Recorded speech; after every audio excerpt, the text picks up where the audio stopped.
집이 있어도 과연 기초연금을 받을 수 있을까요? 수원시에 거주하는 60대 후반 부부가 시가 7억 원의 아파트에 살면서도 기초연금을 받을 수 있었던 실제 사례가 있습니다.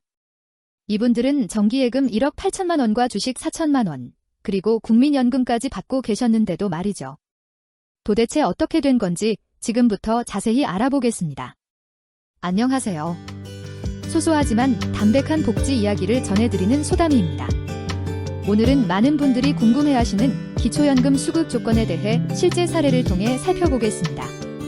집을 소유하고 있거나 어느 정도 재산이 있어도 기초연금을 받을 수 있는 방법과 그 계산 과정을 알기 쉽게 설명드릴 테니까 끝까지 시청해주시고 좋아요와 구독 버튼도 꼭 눌러주시면 감사하겠습니다. 먼저 기초연금이 무엇인지부터 간단히 설명드리겠습니다.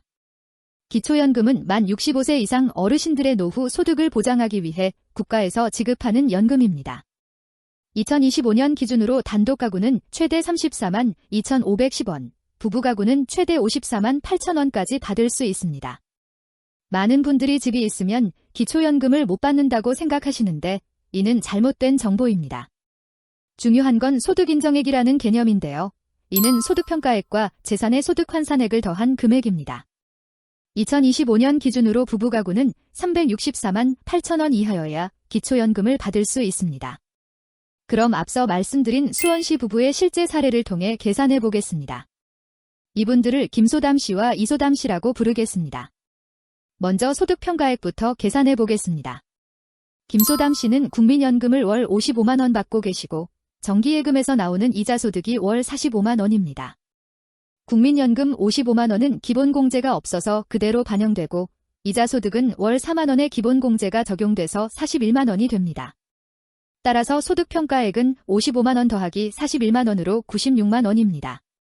다음으로 재산의 소득환산액을 계산해 보겠습니다. 일반 재산부터 보면 아파트 공시가격 4억 5천만 원과 자동차 1,300만 원을 합쳐서 4억 6,300만 원입니다. 수원시는 특례시로 대도시 기준이 적용되어 지역별 기본공제액 1억 3,500만 원을 빼면 일반 재산은 3억 2,800만 원이 됩니다. 금융재산은 정기예금 1억 8천만 원과 주식 4천만 원을 합쳐 2억 2천만 원에서 기본공제액 2천만 원을 빼면 2억 원입니다. 일반 재산 3억 2,800만 원과 금융재산 2억 원을 합치면 5억 2,800만 원이고 여기에 소득환산율 4%를 적용하면 연간 2,112만 원, 월 176만 원이 재산의 소득환산액이 됩니다. 따라서 최종 소득인정액은 소득평가액 96만 원 더하기 재산의 소득환산액 176만 원으로 총 272만 원입니다. 이는 부부가구 선정기준액 364만 8천 원보다 낮기 때문에 기초연금을 받을 수 있습니다. 하지만 받을 수 있는 금액은 여러 감액 요소를 고려해야 합니다. 첫 번째는 국민연금 연계 감액입니다. 김소담 씨는 국민연금을 월 55만 원 받고 계시는데 국민연금을 월 37만 6천 원을 초과해서 받으면 수령액에 따라 기초연금이 최대 50%까지 감액될 수 있습니다.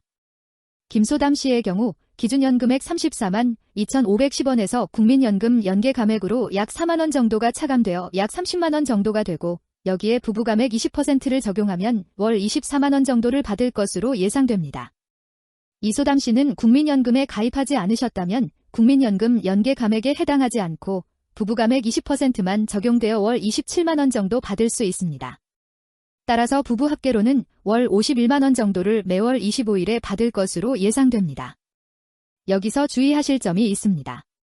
작년에 인상된 아파트 공시가격과 이자 소득은 올해 4월 25일부터 기초연금에 반영됩니다. 2024년에 받은 이자 소득은 1년간의 평균값으로 계산되어 2025년 4월 25일부터 적용되므로 매년 4월 25일 전후로 기초연금액이 변동될 수 있습니다.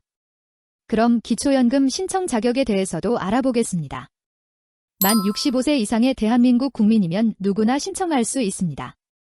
만 65세 생일이 속한 달의 1개월 전 초일부터 신청 가능하니까 미리 준비하시면 됩니다. 다만 모든 분이 받을 수 있는 건 아닙니다. 공무원, 사립학교 교직원, 군인, 별정우체국 직원 등 직역연금의 수급권자와 그 배우자는 기초연금 지급 대상에서 원칙적으로 제외됩니다. 이는 직역연금의 높은 급여 수준과 형평성을 고려한 것입니다. 신청은 가까운 주민센터나 국민연금지사에서 할 수 있고 복지로 웹사이트나 기초연금 홈페이지에서 모의 계산도 해보실 수 있습니다. 다만 정확한 결과는 공적자료 조사 후 수급자 결정을 통해 가능하다는 점 참고해 주세요. 기초연금액 계산에서 중요한 건 바로 국민연금과의 연계입니다.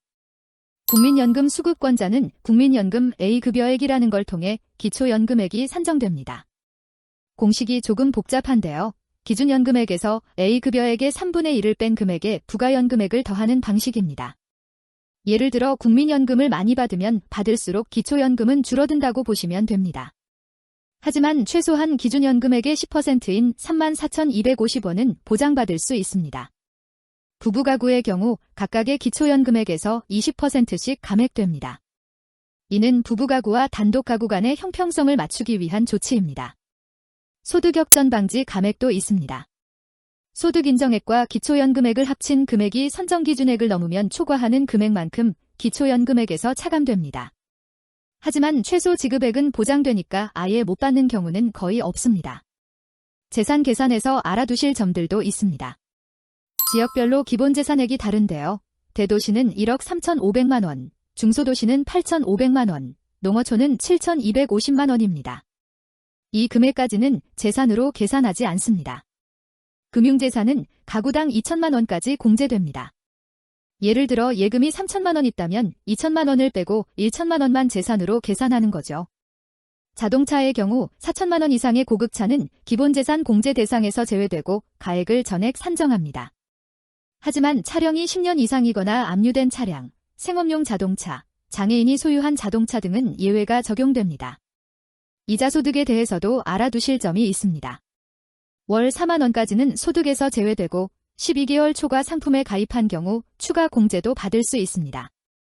예를 들어 5년 만기 적금에 40개월 가입했다면 월 4만 원씩 40개월, 총 160만 원까지 추가로 공제받을 수 있습니다. 근로소득이 있는 경우에도 혜택이 있습니다. 상시근로소득에서 월 112만 원을 기본 공제하고 나머지 금액의 70%만 소득으로 계산합니다.